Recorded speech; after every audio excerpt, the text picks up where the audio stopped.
So let us start. In today's class, we will discuss about one of the very important organism which attributes to most of many infections, especially in the community and in the hospital settings. This organism is called as Staphylococcus. Now, among all the free living, there, if we do classify the bacteria which cause human infections, one type of bacteria would be free living. That means these bacteria can survive in the environment outside the human body. And the other type of the organisms would be which survive exclusively inside the human body.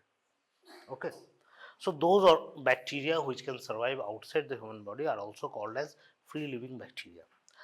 Now, commonly the free living bacteria we can classify them broadly based on gram staining, which I think you are fully aware of.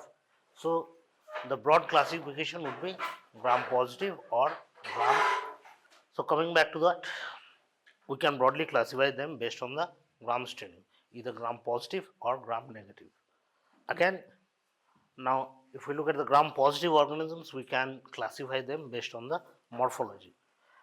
That would be either it could be a cocci or it could be a rod shape called as bacilli. Now among the cocci, the presentation might be different, like a single coccus, or in pairs sometimes we call them diplococci, or it could be in groups, that is commonly seen in staphylococci, or in tetrads, or in chains, which are called as the streptococci. Strepto means in chains. Whereas in bacilli we can see many forms, like a coccoid form of bacilli called as coccobacilli, or bacillus diplobacilli, or streptobacilli. Strepto means again in chains, bacillus in chain. So based on these pattern we broadly classify them. Now today's part of the discussion will start from the cocci. Among the gram positive cocci, we can divide the gram positive cocci based on a particular test called as the catalase test. Now what is a catalase? Any idea? Now I think you are fully aware that based on the metabolism, organisms can be classified into either aerobic type of organisms or anaerobic, right? And in between are the facultatives, right? Now, what would be the difference between aerobic, anaerobic, and the facultative? Any idea? Now, what are the aerobic organisms? Yes. So, the oxygen generated free radicals are harmful to them also. So, they need some particular enzymes which can degrade the free radicals. And if a particular organism do not have this enzyme, they cannot survive aerobically. Otherwise, because of the free radicals, they will die. So the common organisms are superoxide dismutase, catalase, and peroxidase, right? So an organism is an obligate aerobe when it contains all the three, okay? And when it is devoid of all the three enzymes, we call it as obligate anaerobe. And what do we call organisms which have one or two enzymes? We call them as facultative aerobe or anaerobe. That would be a very good, staphylococci would be a very good example. Now among the cocci, streptococci group do not have the catalase enzyme, whereas staphylococci do have. What does this enzyme do? It can degrade hydrogen peroxide. So what it will do? It will degrade hydrogen peroxide, that is H2O2 into H2O plus nascent oxygen. So when we test them, it will form effervescence. Effervescence means gas will come out. What is this gas? This is the nascent oxygen. Now when we do test that, we can find that the micrococci group, this big group, have the catalase enzyme. Hence, on testing for catalase, it will test as positive. Whereas the streptococci group, it will be negative. Now, streptococcus group has some important human pathogens. These would include enterococcus, peptostreptococcus, and streptococcus. We'll study them later on. Let us focus on today's point of discussion. In micrococci, we have two broad classifications. One is micrococcus and other is staphylococcus. Now, micrococcus is an environmental bacteria, and sometimes are commensals of the skin, they would not cause routine infections. What is more important is staphylococci. That is our topic of discussion today. Staphylococcal infections may range from trivial infections to fatal infections. I would like to highlight that the range of staphylococcal infection, it can start from as simple infection like a folliculitis. Folliculitis means inflammation of an hair follicle, to a boil, to an abscess, to an ulcer, even systemic infections like bacteremia, sepsis, meningitis, name a type of infection, staphylococci can cause. Next comes the next question, why we are studying this so importantly? It is one of the organisms which are very easy to treat and very difficult to treat at the same time.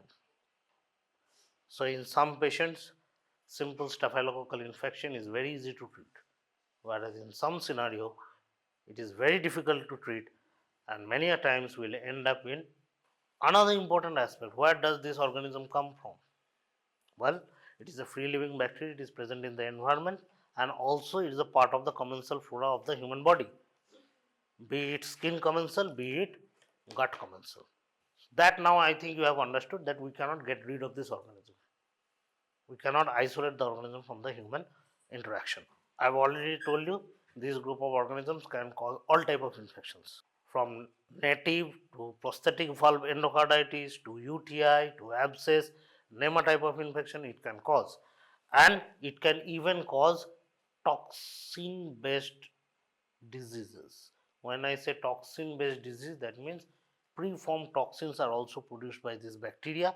So any type of material like a food on which the organism has grown, the organism may die out, but the toxin is still present in the food. It may result in food poisoning. Another type of toxemia is known as toxic shock syndrome. I will come to that later. Now, staphylococci are gram-positive cocci, and as the name suggests, staphylo means bunch. So, typically it resembles a bunch of grapes. Now, why does it look like bunch of grapes? Because see, this is a single cocci. If it divides, it will become.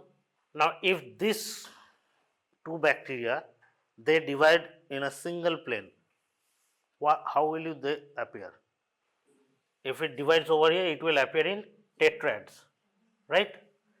Now, if it divides again in the other plane, it will appear as octrad, that is in two plane, x-axis and y-axis. But staphylococci divides in also in the z-axis, that is three dimensional. That is the reason why it will appear as a bunch of grape. Not sometimes it may appear as in pairs, in tetrads, but typical presentation is in bunch of grapes.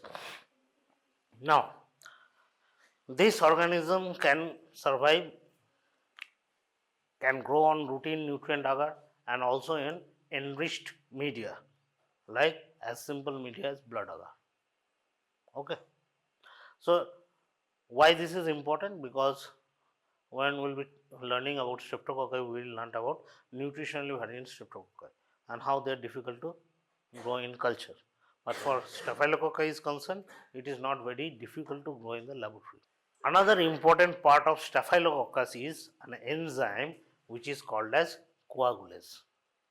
Now, why does this enzyme come to known as coagulase? Because it can coagulate.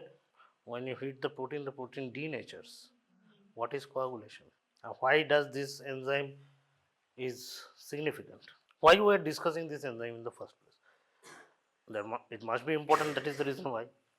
Two main important part. This enzyme can coagulate the plasma proteins present in the coagulation system of the human body. Why this is important? Because when it invades into the human body, it coagulates the protein present in the blood, or more specifically in the plasma, and will form a coagulum. This coagulum will help the bacteria survive within that tissue. When the coagulum forms, the natural defenses of the human body like neutrophils, the phagocytosis normally which occurs, will be restricted. Okay, so this is one of the virulence factor of the bacteria. Now, when we say coagulase, there are two types of coagulase. One is called as bound coagulase and the other is called as the secreted coagulase. Okay. As the name suggests, bound coagulase is the type of the enzyme that is present on the cell and the other one is secreted. The bound coagulase can be detected easily by a test called as slide coagulase test, whereas the secreted coagulase will be detected by tube coagulase. These are the methods by which we can easily identify a particular species of staphylococci called as Staphylococcus aureus, which produces both these enzymes. Other species of Staphylococcus will not produce this enzyme and they are called as coagulase negative staphylococci. Understood? Now, why does the name is aureus?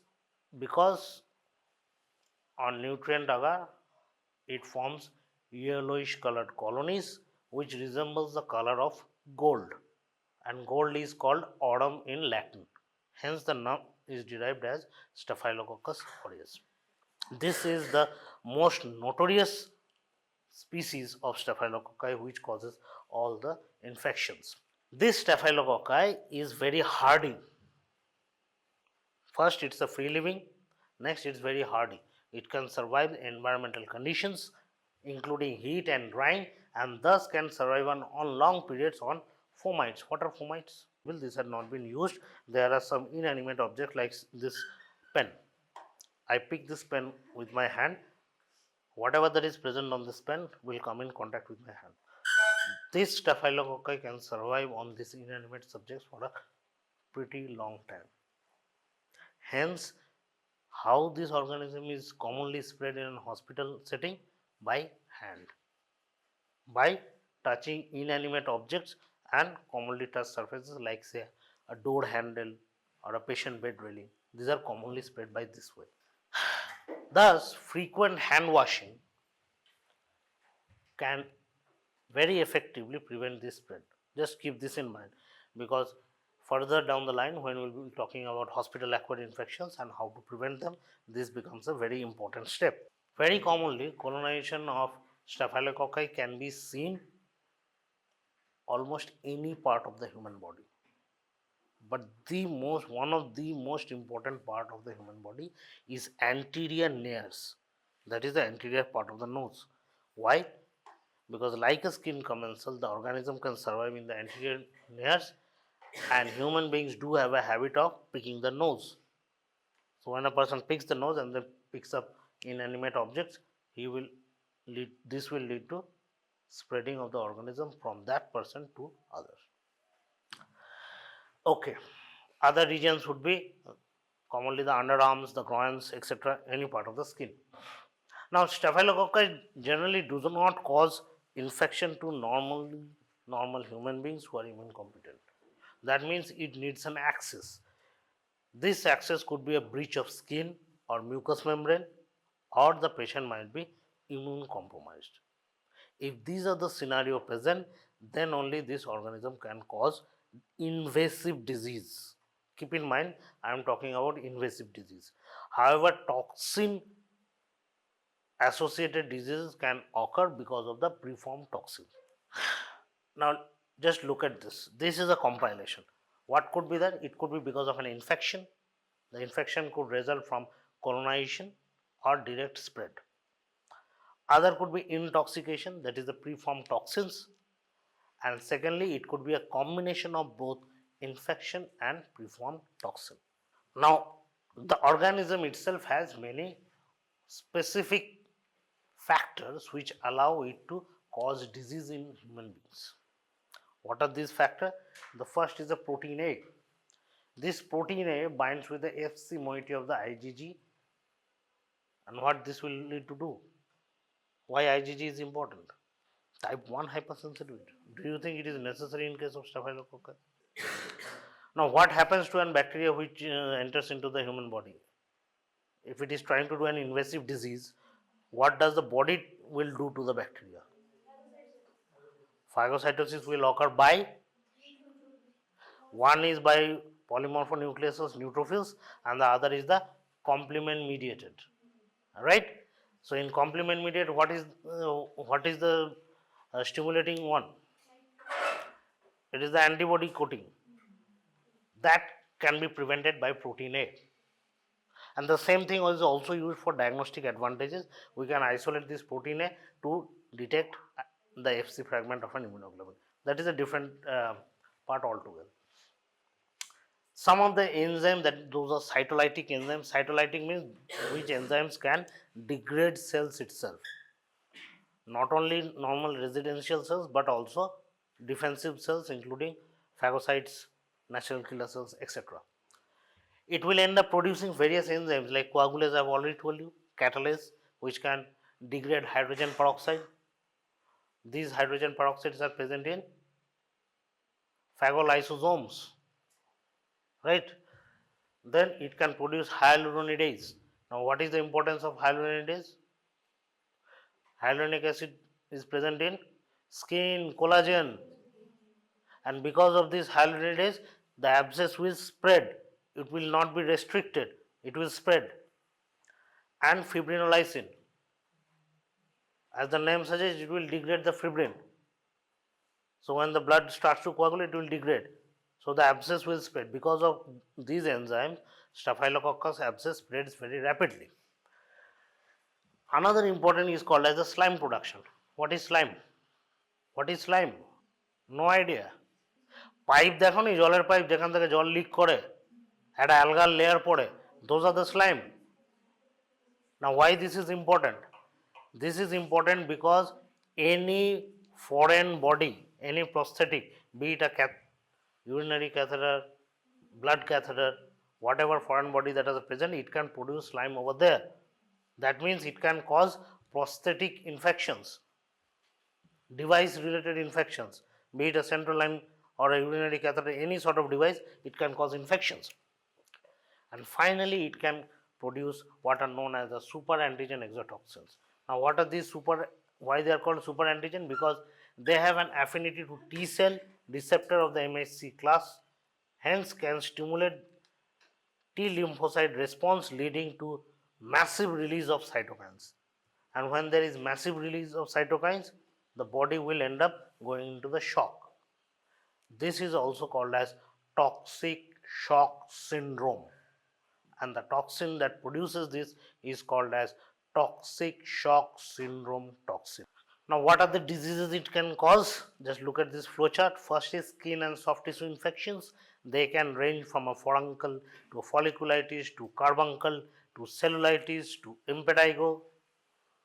Deep seated infections of the musculoskeletal system like abscess, myositis, osteomyelitis, arthritis.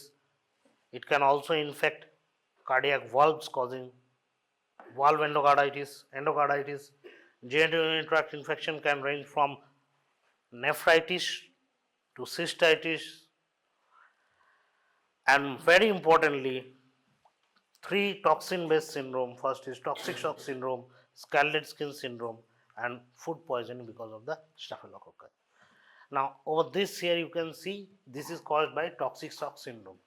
Now, let me tell you how this toxic shock syndrome all came into being.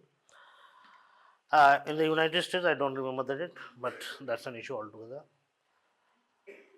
Women were using menstrual pads,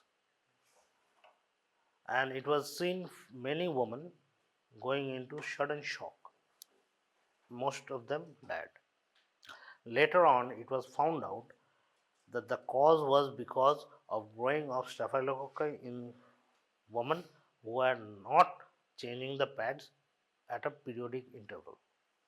The organism grew over there. Although it did not infect the mucosa, it started producing the toxin, and the toxin was absorbed from the mucosa into the bloodstream. And that toxin, what it does, it triggers the T cells, leading to massive release of cytokines. From there, it came to known as toxic shock syndrome, and the toxin was called as toxic shock syndrome toxin. It can lead to fever, hypotension, multi-system disorgan, all because of the increased production of cytokines. These are the just manifestations, including erythematous rash, desquamation of skin. Now coming to diagnosis, how can we diagnose? Now we can diagnose, I've already told you how we diagnose a case of infectious disease. First is we have to look at the sample based on the type of the infection that is produced. Suppose it produces a carbuncle or an impetigo, we can take the pus from there and look under the microscope. On direct microscopy, we can see along with the pulses, we can see gram-positive cocci present over there. Then we can put it up on culture, and on culture we can see gram-positive cocci in clusters, and on nutrient agar we can see growth of slightly yellowish tinged colonies, hence the name aureus, and on blood agar we can see hemolytic colonies. Now these hemolytic colonies, what does it signify? It can lyse the proteins that are present in the blood. That is the reason why it is causing hemolysis. This is also one of the virulent factors of. Next, we can test for coagulase, either with a slide coagulase or a tube coagulase. If it comes positive, it is high likely that this organism is Staphylococcus aureus. Furthermore, we can use other methods of identification like an automated identification method like Vitek, or we can also use molecular methods like PCR. These are the methods to identify Staphylococci. Now, till now, have you understood why this is important? Now, next let us come to a very important part. This is the resistance. This is resistance to antibiotics. Now, what is covered by Alexander Fleming, and it was seen this antibiotic is very effective in the treatment of Staphylococci. Now, if you look at this penicillin, their structure, it contains what is called as a beta lactam ring, this ring. Along with that, it will have some side chains like a carboxylic acid side chain, thiazolidine ring, or an acyl amino side chain. Furthermore, down the line, there were many antibiotics were developed. They all have the similar beta ring structure. Now, how does this antibiotic act? Any idea? No. See, a bacteria has on the cell wall has peptidoglycan. These peptidoglycan are the cross-linked structures of what? These are the cross-linked structure. Now this structure is not a constant structure. It is the peptidoglycan layer in a bacteria is always being destroyed and always being created. That means it's a dynamic structure. Okay. For example, if you go up on an escalator which is coming down, to an outsider it will appear that you are at a static position, but in reality you are not in a static position, right? You are climbing up but the escalator is going down. Similarly, the cell wall of a bacteria is at a constant phase. Constantly it is producing new peptidoglycan, and some part of the peptidoglycan is constantly being destroyed. Now what happens when we expose a bacteria to penicillin? This penicillin will bind with the peptidoglycan layer and will stop the cross-linking. And when the cross-linking stops, what will happen? The peptidoglycan layer will not be completed. And especially for gram-positive bacteria, this peptidoglycan layer gives the rigidity to the cell wall. And if it is not there, the bacteria will ultimately undergo osmolysis. It will burst out. This is the reason why penicillin group of drugs are very good bactericidal drugs. Now, have you understood till now? Okay. So, till now, penicillin was a very good drug to treat these bacterial infections. Later on, it was found out that there are many types of penicillins. The first part of the penicillin are called the natural penicillins. Natural penicillins may penicillin G or penicillin V. The difference is basically one is degraded by the gastric acid, hence it cannot be taken orally, has to be injected, and the penicillin V can be taken orally. But they are the natural penicillins. Then it was found out that the bacteria produces something called as penicillinase. That means an enzyme which can degrade the penicillin. So, what will happen? The effectivity will go down. So, what was done is they started replacing this side chain, acyl amino side chain, with other molecules. So, when we look at them, we can see for ampicillin it was an NH2 group, and for amoxicillin also there is a NH2 and an OH group. So, what advantage it provided? These groups protected the beta lactam ring, which were earlier degraded by the penicillinase. Hence, now we can overcome.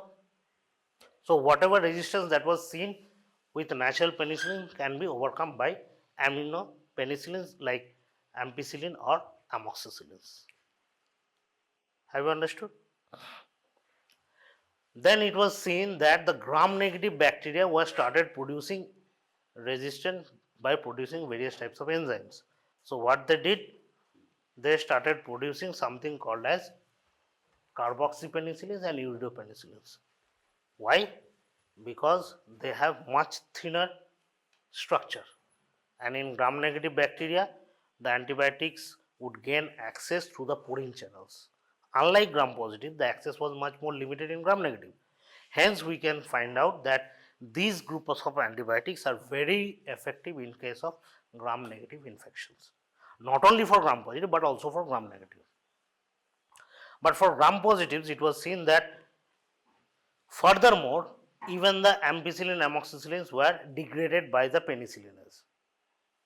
Hence, further modification of the side chain was done, like as you can see in methicillin, it was protected by two groups. Hence, these two groups started protecting the beta lactam ring. This gave to this called as penicillinase resistant penicillins. Now, the penicillinase won't get access to the beta lactam ring, so can't degrade the beta lactam ring. So, most of the time you will see doctors will start prescribing carboxylins, carbonicillin, these type of drugs for staphylococcal infection. All was fine till date. Next, something happened.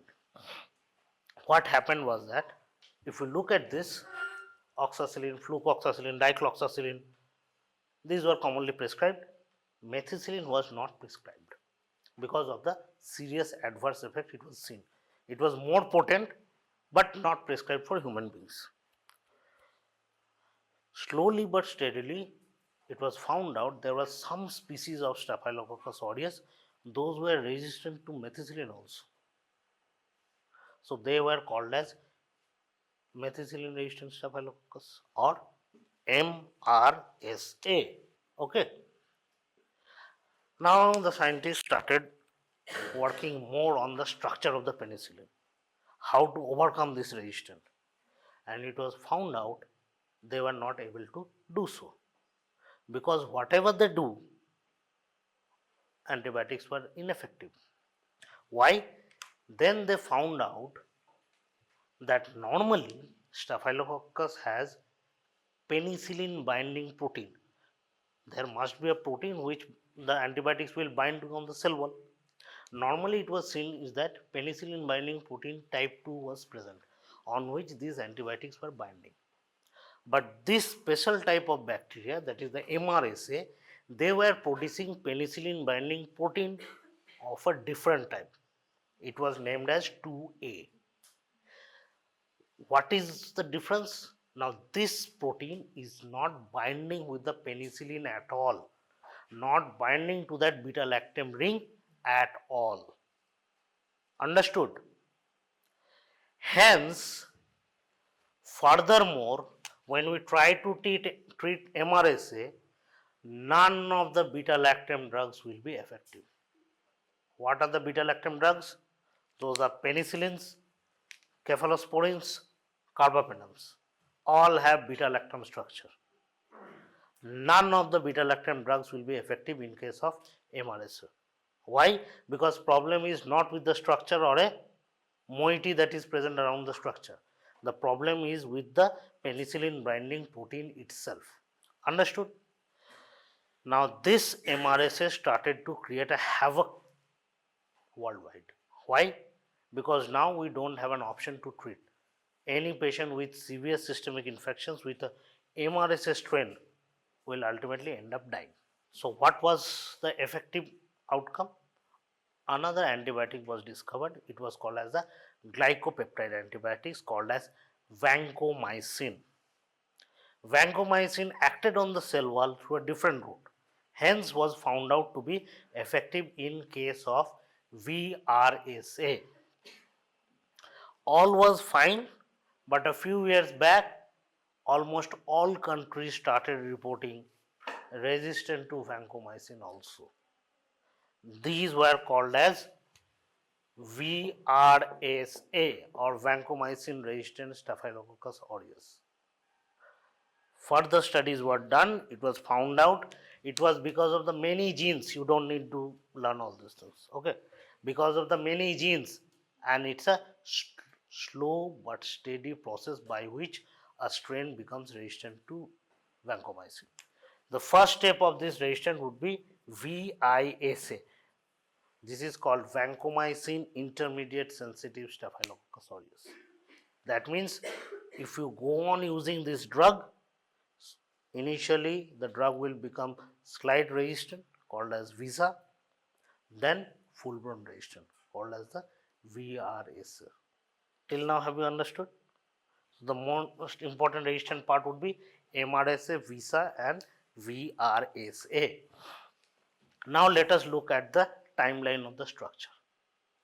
Over here, about 1880s, Staphylococcus aureus was discovered and named by Alexander Armstrong. Then in the 1940s, after the discovery of penicillin, penicillin was used for treatment. Then in 1944 itself, penicillin resistance was discovered. By the 60s, methicillins, carboxylins, these were used for treating patients. By 1961, methicillin-resistant Staphylococcus aureus was reported. Then fast forward human cases, and then by 2002, documented case of VRSA has been reported in United States. And later on in the first 20 years on this century, almost every country has reported VRSA. Why I am telling you all these things? Because whenever you will encounter a patient, always keep in mind, if the patient is infected with Staphylococcus aureus, you have to ask yourself, is it caused by a MRSA or not? That is what you should ask. Ask the laboratory, is the strain MRSA or not? If it is not an MRSA, you can prescribe beta-lactam antibiotics. Those are very good antibiotics, have a very good outcome. If not, you have to start vancomycin. The problem with vancomycin is that if you keep on using the vancomycin, you will end up with VRSA. And what do we have to treat VRSA? Nothing much. This is the reason why I am telling you all this. However, there are many antibiotics are in development and some have been used for treatment of MRSA and VRSA. Okay, I think this would be too much as of now for you all. Okay, next comes, till now we have discussed about coagulase positive Staphylococcus, that is Staphylococcus aureus. Some of the coagulase negative Staphylococci also cause human infections, notably Staphylococcus epidermidis. Epidermidis, as the name suggests, is present in the skin. So this is a commensal of the skin. It can cause some of the diseases, and another will be Staphylococcus saprophyticus. This does cause UTI, especially in severe UTI, especially in pregnant women. So let us recapitulate what is Staphylococci. It's a gram-positive cocci presenting in clusters. On nutrient agar will present with yellowish tinged or golden, whatever the book says, colored colonies. On blood agar it will produce hemolytic colonies. This bacteria produces all types of infections. Name any infection it will cause, from skin to full blown sepsis, every type of infections. Commonly used to treat are the penicillin group of drugs. However, if MRSA is seen, we have to use vancomycin. And if we have intermediate or resistance to vancomycin, other drugs can have to be used, case basis. Among the important coagulase negative staphylococci, we have staph epidermidis. They will generally end up causing infections of the catheters and heart valves. Why? Because they are present on the skin. Whenever instrumentation is done, especially in the blood vessels, these organisms will travel from skin through those valves or the IV cannulas into the blood and may cause prosthetic or native valve endocarditis. Another is Staphylococcus saprophyticus. Does not generally cause severe infections, however, can cause severe cystitis, especially in pregnant women. Okay, so this is what you have to remember the least about staphylococci. Some of the pictures, as you can see, a folliculitis caused by Staphylococcus aureus. Folliculitis means inflammation of the hair follicle. The hair follicle might get blocked, or sometimes the hair itself can be uprooted and cause folliculitis. A carbuncle caused by Staphylococcus aureus, the middle picture, a furuncle on that side. This is called as the Staphylococcus scalded skin syndrome caused by the toxin, and this is very commonly seen in babies, superficial impetigo, the localized infection of the skin. This is an electron micrograph of a cardiac pacemaker, which shows growth of Staphylococcus on the pacemaker itself. So, any kind of prosthesis can lead to infections. Now, let us look at this question. Can you answer it? আরে photo পড়ে তুলবে আগে কোশ্চেনটা পড়ো কি বলেছে A 32-year-old woman in a room with fever, elevated blood cell count, rash on her trunk and extremities. She complained of fatigue, vomiting and diarrhea. She recently had eaten a fast food restaurant, otherwise had prepared all her meals at home. What could be the cause? Is it staphylococcal food poisoning? Is it scalded skin syndrome or infection with saprophyticus? Other infections causing rash like chickenpox or toxic shock syndrome? Please try to understand, we have a shock over here. Why food poisoning? Food poisoning will cause fever. Food poisoning will cause elevated WBCs. Look at the question. Chickenpox. Fever হয় chickenpox consider all the options. Infection with saprophyticus. Saprophyticus causes cystitis. Do you think it indicates cystitis? Okay, there is vomiting and diarrhea. So what will be your confusion? Food poisoning. Can it be toxic shock syndrome? Why? Okay. Acha, what is shock? What is shock? What do you understand by shock? Most important part, decreased perfusion. Whatever may be the cause, there is decreased perfusion at the cellular level. So when there is decreased perfusion at the cellular level, what will be the outcome? There will be organ dysfunction.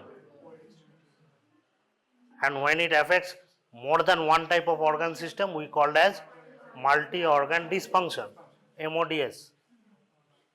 Now try to look over here. She has fever, elevated blood count, a rash on her trunk and extremities. Why does the rash occur in shock? Because of altered vascular permeability. Food poisoning may or may not cause diarrhea and vomiting, but will food poisoning cause a systemic outcome? No. And someone said chickenpox. Yes, chickenpox can be associated with fever and rash. But chickenpox will cause elevated blood count. Slight elevation may be there, but this kind of high, no. So let us look at the answer. The answer is the patient shows signs of toxic shock syndrome. Okay. Go and read the mechanism, how it triggers the cytokines, toxic shock syndrome toxin. Normally what happens is that a toxin will be presented like an antigen, then it will start producing antibodies. But toxic shock syndrome toxin is also called as super antigen. It will bypass the B cells and trigger the T cells directly, leading to sudden release of cytokines. And all the manifestations that you have seen is all because of the release of the cytokines. High fever, high WBC count, decreased vascular permeability, manifested by rash. All these are because of the cytokines. Now, one more question. A 57-year-old man arrives at the emergency room complaining of weakness, fatigue, intermittent fever that has recurred over several weeks. The patient has a cardiac valvular prosthesis planted 5 years earlier. Physical examination shows a petechial hemorrhage, that is pinpoint non-raised purplish red color spot on chest and the abdomen. Blood culture gives catalase positive, coagulase negative, cocci. The gram-positive organisms failed to ferment mannitol, etc., and the growth was inhibited by novobiocin. What is the infectious agent? Obviously, these are not streptococci, right? So among the staph, it is coagulase negative, so not Staphylococcus aureus. The either Staph epidermidis or Staph saprophyticus. It is very easy to differentiate between these two by saprophyticus because the growth was inhibited by novobiocin. So this is caused by Staphylococcus epidermidis. I have already told you this organism is present on the skin. So any kind of prosthetic that are placed into the patient, be it a cardiac prosthesis, a pacemaker, or a in situ cannula, it can invade them.